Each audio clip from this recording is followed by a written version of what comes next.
ప్రస్తుతం మనతో పాటు ప్రముఖ ఆధ్యాత్మికవేత్త, జ్యోతిష వాస్తు పండితులు, లలితాదేవి ఉపాసకులు బ్రహ్మశ్రీ నానాజీ పట్నాయక్ గారు ఉన్నారు. గురుగారితో మాట్లాడదాం. నమస్కారం గురుగారు. శ్రీమాత్రే నమః. గురుగారు, రీసెంట్గా మనం వార్తలు చూస్తున్నాము. పలానా ప్రముఖ కంపెనీలు ఇన్ని ఉద్యోగాలు తీసేస్తున్నాయని చెప్పి మనం వార్తలు చూస్తున్నాము. అయితే చాలా వరకు ఉద్యోగస్తుల్లో ఇంకెంతకాలం ఈ జాబ్స్ ఉంటాయో తెలియదు. ఆల్రెడీ చేస్తున్న వాళ్ళేమో గ్రోత్ లేక కొంతమంది ఇబ్బంది పడుతూ ఉన్నారు. మరి ఉద్యోగాల్లో ఎలాంటి ఇబ్బందులు రాకూడదంటే నిత్యం ఎలాంటి పవర్ఫుల్ మంత్రాలు మనం చదువుకుంటూ ఉండాలి? ఎలాంటి పరిహారాలు ముఖ్యంగా ఉద్యోగస్తులు చేస్తే విశేషంగా బాగుంటుంది అంటారు? అంటే ఏం లేదండి, ఇప్పుడు మనం ర్యాకిలో జరిగింది, ఇంకా జరగనున్నాయి. పాపం జాగ్రత్తగా ఉండాలి. మనం ఇది ఆల్రెడీ 4 ఏళ్ల క్రితం కూడా ప్రిడిక్ట్ చేసాం శని మేషంలోకి వెళ్తున్నాడని. అయితే ఇక్కడ మనకి పరమాత్మ కూడా ఏంటంటే 3 రకాలుగా విభజించాడండి ఈ విశ్వాన్ని. అంటే పనులు చేసే వాళ్ళ విషయంలో, అంటే జాబ్ చేసే వాళ్ళు 30% ఉంటాయి, ఇంకా 30-35% జాబులు ఇచ్చేవాళ్ళు ఉంటారు. ఎప్పుడు వాళ్ళకి బిజినెస్సే. ఇంకో 30-35% ఎలా అంటే ఒక పక్క జాబ్, ఒక పక్క బిజినెస్ చేస్తూ, జాబ్ చేస్తూ ధైర్యం చేయలేక బిజినెస్ చేయడానికి, వ్యాపారానికి ధైర్యం చాలక, ఎలా చేయాలో అర్థం కాక ఇలా సతమతమవుతూ ఉంటారు. మీకు 100% ఏ పని చేయని వాళ్ళు అనుకోవచ్చా? ఒక 5% అనుకోండి, 5-10% ఏ పని చేయని వాళ్ళు అనుకున్నాం. అయితే ఇక్కడ ఏంటంటే ఇంకా కర్మ, వాళ్ళకి జాబే చేసి యోగం ఉందంటే వాళ్ళని ఎవరు మార్చలేరు. ఆ యోగం ఉంది కాబట్టి వాళ్ళు పాపం అలా చేస్తూ ఉంటారు. ఇక్కడ ఎవరైనా ఖచ్చితంగా జాబ్లో బాగా షైన్ అవ్వాలి అంటే వాళ్ళ శాటర్న్ బాగుండాలి. ఇప్పుడు శని ప్రధానంగా, శనికి ఉండే కారకత్వాలు కూడా చూసుకుంటే దశమ లాభాధిపతి. దశమం అంటే వృత్తి, లాభం అంటే వ్యాపారంలో వచ్చే లాభాలు. సో దశమ లాభాధిపతి బాగుంటేనే బాగుంటుంది వాళ్ళ లైఫ్లో, వాళ్ళ కర్మ అనేటువంటిది. అయితే ఉద్యోగ సంబంధించిన విషయంలో మాత్రమే నేను ఇంప్రూవ్ అవ్వాలండి, నాకు వ్యాపారం మీద అసలు ఆలోచన లేదు అనుకునేటువంటి వారు ఫస్ట్ అసలు వాళ్ళ పర్సనల్ చార్ట్లో ఎలాగ వాళ్ళ ఉద్యోగం విషయంలో వాళ్ళు సెట్ చేసుకుంటే బాగుంటుందో తెలుసుకోవాలి. కొంతమంది చూడండి, ఒకే దగ్గర స్థిరంగా ఉంటే వాళ్ళు ఎదగరు. కొంతమంది ఒకే దగ్గర ఉంటే ఎదుగుతారు, కొంతమంది విదేశాలకు వెళ్తే ఎదుగుతారు, కొంతమంది స్వదేశంలో ఎదుగుతారు. దానికి కారణాలు ఏమిటంటే చరరాశుల్లో మనకి మీ దశమాధిపతి కానీ శని కానీ ఉంటే ఎక్కువ మారాలి. స్థిర రాశులు ఉంటే ఒకే దగ్గర స్థిరంగా ఉంటేనే వాళ్ళకి మంచిది. దిశ్వభావ రాశుల్లో ఉంటే అప్పుడప్పుడు మారడం, అప్పుడప్పుడు స్థిరంగా ఉండడం, ఇది మెయింటైన్ చేస్తుండాలి. అలా కాకుండా 12వ స్థాన సంబంధం వచ్చింది, 2-12 కాంబినేషన్ వస్తే విదేశాలకు వెళ్తేనే బాగుంటుంది. 9 కాంబినేషన్ వస్తే ఉన్న స్టేట్ కాకుండా వేరే స్టేట్కి వెళ్తే బాగుంటుంది. ఇది గుర్తుపెట్టుకోవాలి. అలా కాదు, తండ్రి వృత్తి నేను కొనసాగించవచ్చా, రవితో కానీ భాగ్యాధిపతితో కానీ సంబంధం వస్తే తండ్రి వృత్తి కొనసాగించవచ్చు. అయితే దీనికి మంత్రం ఏమిటి? సరే, ఉద్యోగం విషయంలో బాగాలేదు, ఏ మంత్రం చేసుకోవాలి?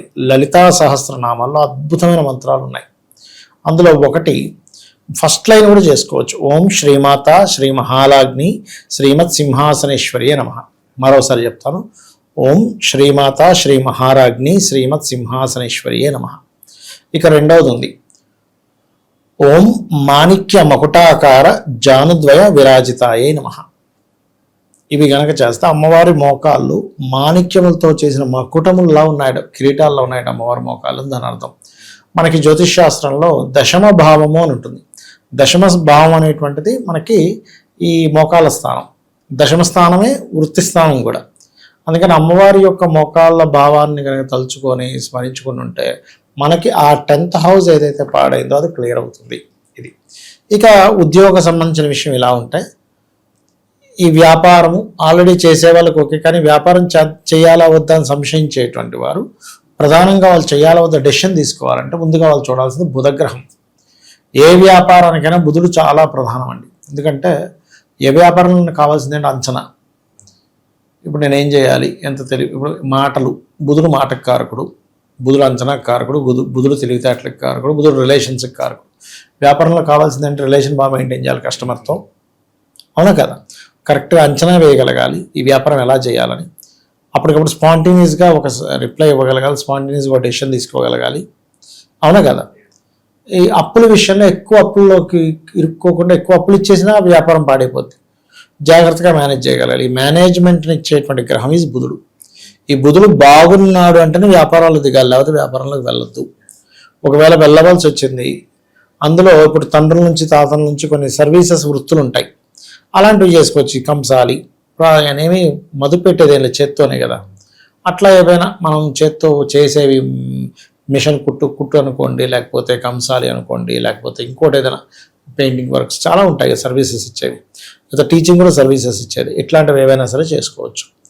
అయితే ఇక్కడ ఎప్పుడూ కూడా వాళ్ళ పర్సనల్ చార్ట్లో ధనాధిపతి లేదా పంచమాధిపతి, భాగ్యాధిపతి, లాభాధిపతి ఎవరయ్యారో చూసుకొని వాళ్ళలో ఎవరు బలంగా ఉన్నాడో చూసుకొని వాళ్ళకి నవగ్రహాలలో రవి నుంచి కేతు వరకు ఏ గ్రహంతో ధనయోగాన్ని ఇచ్చే గ్రహం కనెక్ట్ అయిందో చూసుకొని ఆ రకమైన వృత్తుల్లోకి ఇప్పుడు ఎంటర్ అవ్వాలా వద్దా తెలుసుకొని అసలు ఈ పర్సన్ ఒక్కడే ఎంటర్ అయితే మంచిదా, లేకపోతే పార్ట్నర్షిప్ ద్వారా ఎంటర్ అయితే మంచిదా, లేదా భార్య సహకరిస్తే ఈ వృత్తి బాగా రాణిస్తుందా, లేకపోతే అసలు ఇప్పుడు కాకుండా 2 ఏళ్ళు ఏదో చిన్న చిన్న జాబులు చేసుకున్న తర్వాత స్టార్ట్ అవ్వాలా అనేది జాతకంలో ఉంటుంది.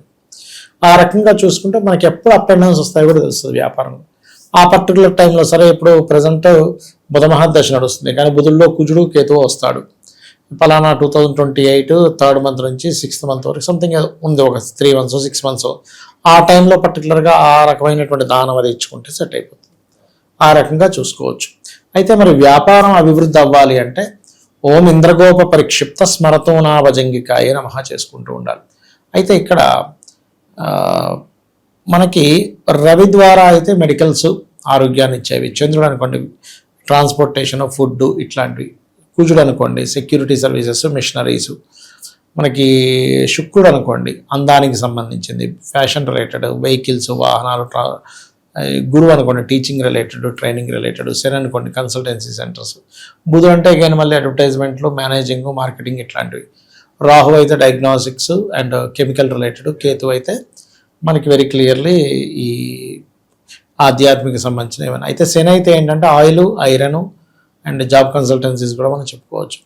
ఈ రకంగా వీళ్ళు చూసుకొని ఈ రంగాల్లోకి వెళ్ళినా ఇదే సేమ్ కాన్సెప్ట్ ఒక్కోసారి చిన్నప్పుడు పిల్లలకి ఏది చదివించాలో తెలిస్తే ఆ ఏది ధనయోగం ఇస్తుందో తెలిసి దానికి సంబంధించి చదివించినట్లయితే బాగుంటుంది వాళ్ళ లైఫ్ కూడా. ఓకే గురుగారు, అలా కొంతమంది ఉద్యోగాల కోసం విదేశాలు వెళ్ళాలనుకుంటారు, కొంతమందికి వాళ్ళ జాతకాల్లో యోగాలు ఉండవు. బట్ ఆ యోగం వచ్చేలాగా ఏమైనా పరిహారాలు ఉంటాయా? యోగం వచ్చేలాగా అంటే ఒకటండి, విదేశాలకు వెళ్ళాలంటే ఒకటే ఆంజనేయ స్వామి ఆరాధన, హనుమాన్ చాలీస ఎక్కువగా చదవాలి. వాళ్ళ యొక్క 12వ స్థానంలో గ్రహస్థితి బాగోపోతే 12వ స్థానం విదేశీ స్థానం, ఆ 12వ స్థానంలో ఉండేటువంటి ద్వాదశ స్థానంలో ఉండే గ్రహాలకి దీపారాధన చేయడము, వాడికి దానాలు చేసుకోవడం చేస్తూ ఉంటే తొందరగా వెళ్ళగలుగుతాడు. ఓవరాల్గా ఉద్యోగస్తుల గురించి, వ్యాపారస్తుల గురించి ఎలాంటి మంత్రాలు చదువుకోవాలి విశేషంగా అద్భుతంగా తెలియజేశారు. ధన్యవాదాలు. శ్రీమాత్రే నమః.